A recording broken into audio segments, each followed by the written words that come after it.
Enfin, nous nous retrouvons après 2 ans. Merci d'être là. C'est une grande fierté d'appartenir à la grande famille G7. Votre engagement, votre conscience professionnelle, dès les premiers jours de l'épidémie, ont été très impressionnants. Très impressionnants. Alors, être là pour vous, ça veut dire quoi pour G7 ? Être là pour vous, c'est vraiment la deuxième mission, peut-être la plus importante. En tout cas, celle de vous accompagner. Être là pour vous accompagner, être là pour vous féliciter, être là pour vous encourager, être là pour vous confirmer que vous êtes au bon endroit, vous avez choisi la bonne marque. Tout ce qui chasse les voitures individuelles des centres urbains, c'est une opportunité pour le taxi, pour nous. Le taxi a une mission de service public, avec une vraie conscience de l'intérêt collectif.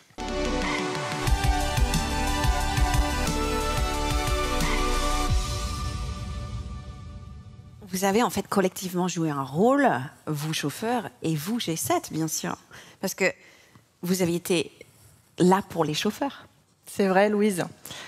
Déjà, et c'est le nerf de la guerre, on ne va pas se mentir, on a continué à vous apporter de l'activité.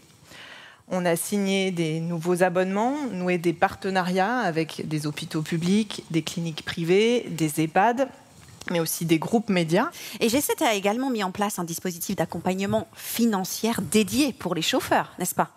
Exactement.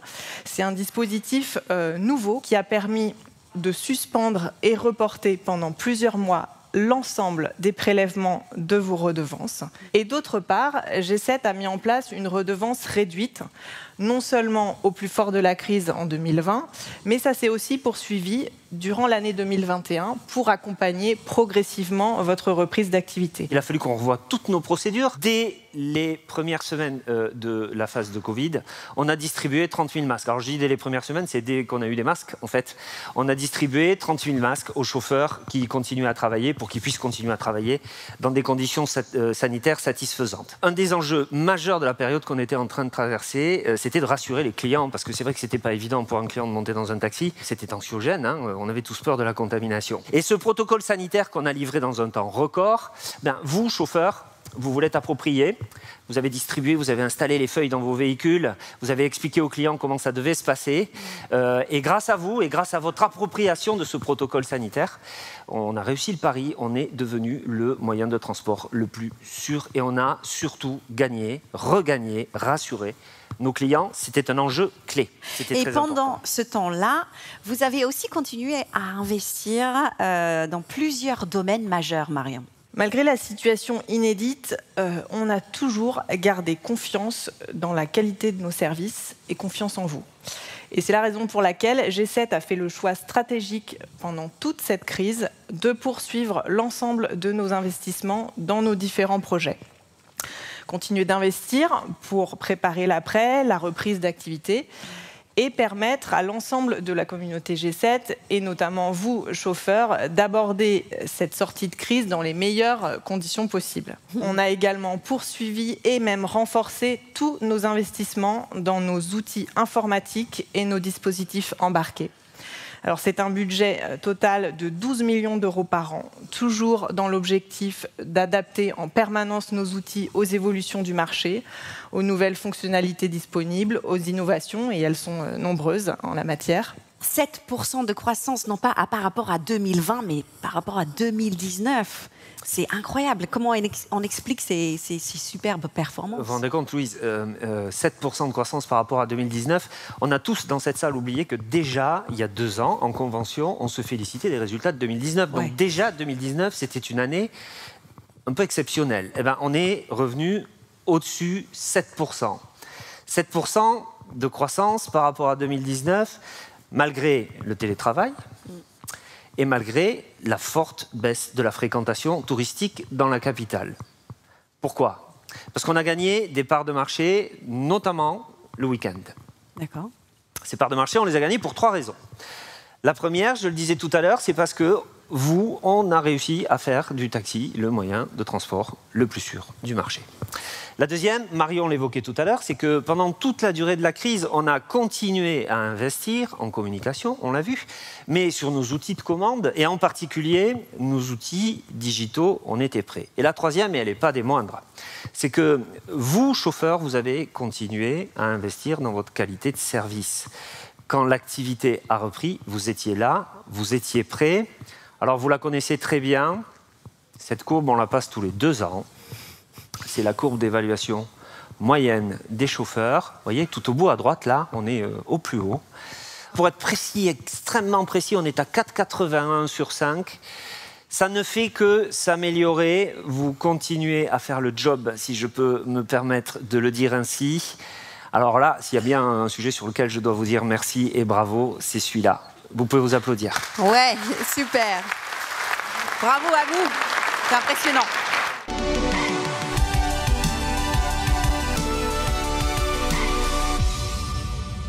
Armand, je vais commencer avec vous. Quels sont les dossiers qui sont sur vos bureaux en ce moment, les grands thèmes qui sont à l'étude pour préparer justement l'avenir? Vous imaginez bien, il y en a plusieurs, oui. il y en a beaucoup même. Le sujet d'actualité, évidemment, c'est l'inflation, la hausse du carburant. Alors nous sommes tout de suite mobilisés au travers de l'UNIT, aux côtés des autres organisations professionnelles, pour obtenir un dispositif d'accompagnement dédié pour les taxis, avec tout d'abord une revalorisation exceptionnelle des tarifs de 3,5% qui s'ajoute aux 2% de début d'année, et également des facilités de trésorerie apportées par l'État. Après, dans la durée, il y a 3 grands enjeux qui concernent l'évolution de la mobilité urbaine. Oui. Tout d'abord, la question du partage de l'espace, avec des évolutions radicales de l'aménagement des villes pour développer la mobilité douce et partagée au détriment de la voiture individuelle. Le deuxième enjeu, c'est la transition énergétique, afin de réduire l'impact environnemental des déplacements. Et le troisième, la mobilité pour tous, pour garantir des solutions de mobilité à chacun. Ce sont des sujets sur lesquels nous interagissons en permanence auprès des pouvoirs publics pour défendre les intérêts des chauffeurs, pour défendre vos intérêts et la place du taxi. Très bien. Et Yann, comment on travaille sur ces sujets? Je veux dire, on commence par quoi? Eh bien, Louise, nous gardons toujours en tête notre double mission. Améliorer la mobilité pour tous et faciliter votre quotidien de chauffeur affilié et augmenter vos revenus. Il est essentiel pour nous de travailler avec vous, travailler avec des chauffeurs pour trouver ce juste équilibre. On le fait au travers des discussions dans les commissions de concertation avec les représentants des chauffeurs, dans des groupes de travail dédiés, et puis aussi dans des rendez-vous comme les jeudis de l'information avec la direction du réseau. On a aussi des discussions très fréquentes avec les pouvoirs publics, notamment au travers de l'UNIT, l'Union nationale des industries du taxi, dont G7 est membre fondateur, et en concertation avec toutes les autres organisations professionnelles.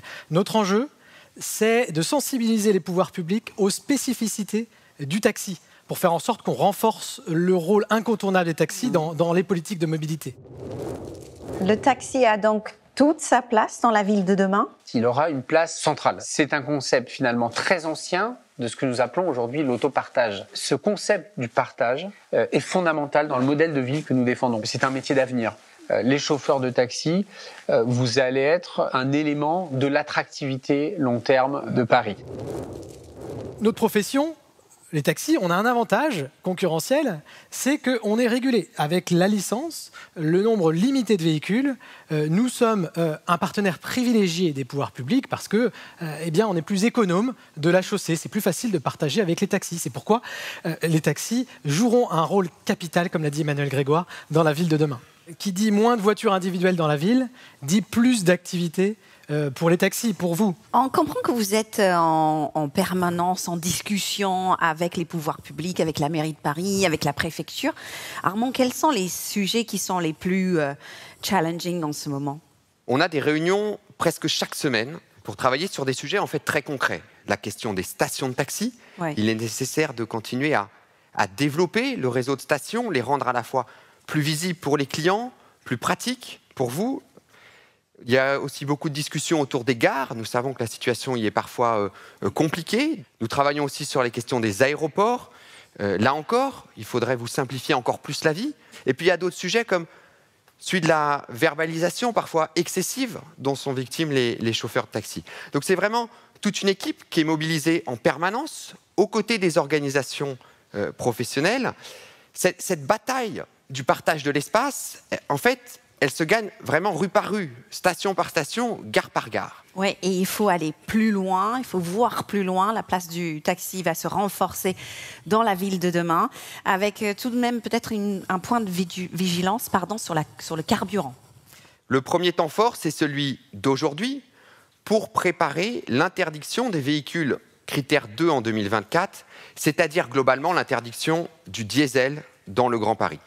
Les véhicules essence, eux, pourront continuer à circuler jusqu'en 2030. Il existe des solutions éprouvées. On l'a vu avec des berlines essence, des berlines hybrides essence, mais aussi des carburants alternatifs, comme l'éthanol ou le gaz naturel. Alors, le deuxième temps, c'est la préparation de la fin des véhicules essence, et donc du 100% électrique ou hydrogène en 2030. C'est un horizon qui est plus lointain, qui nous laisse du temps pour s'adapter, pour se préparer, mais nous sommes déjà mobilisés avec les constructeurs, les gestionnaires des infrastructures, les pouvoirs publics, les autres organisations taxis, pour trouver les solutions les plus adaptées. On estime que c'est évidemment notre responsabilité d'aider les efforts de tous dans cette transition énergétique. 2024 marque la fin des véhicules diesel, 2030 la fin des véhicules à essence. Est-ce que vous comptez accompagner les chauffeurs dans cette transition? On sera au rendez-vous avec des produits, avec des offres, avec des financements, avec de l'entretien, donc avec une capacité en termes de service à accompagner les chauffeurs. Il faut bien sûr que les infrastructures soient disponibles. On y travaille également. Alors 2024, c'est la fin du diesel dans Paris, mais c'est aussi donc l'année d'un événement évidemment emblématique. Il s'agit évidemment des Jeux Olympiques. Et vous êtes engagé auprès d'une jeune sportive. Et oui, elle s'appelle Charlotte Fairbank. Oui. Elle a 31 ans. C'est une championne paralympique de tennis. Elle est 34e joueuse mondiale. Nous lui avons proposé de devenir ambassadrice G7 Access, ce qu'elle a accepté et nous en sommes très fiers. Alors, G7 Access, c'est un service emblématique de l'engagement de toute la communauté G7 pour la mobilité pour tous. Vous le savez, l'enjeu, c'est de ne laisser personne sur le bord de la route et a fortiori les personnes en situation de handicap. En tant qu'ambassadrice pour G7, j'ai vraiment envie de faire bouger les choses. Enfin, j'ai vraiment envie qu'un maximum de chauffeurs s'engagent auprès de cette formation. Il y a 180 chauffeurs qui proposent ces services aujourd'hui. On en veut plus, non? On en veut beaucoup plus. Le but, vraiment, ce serait dans les 2-3 prochaines années, vraiment à maximiser ce nombre. Allez, engagez-vous. Hein. C'est ça le message, je crois. Engagez-vous! Vraiment, notre force, c'est de proposer des services sur mesure. La communauté G7, avec sa diversité de chauffeurs, avec sa diversité de véhicules, apporte des réponses à chaque situation.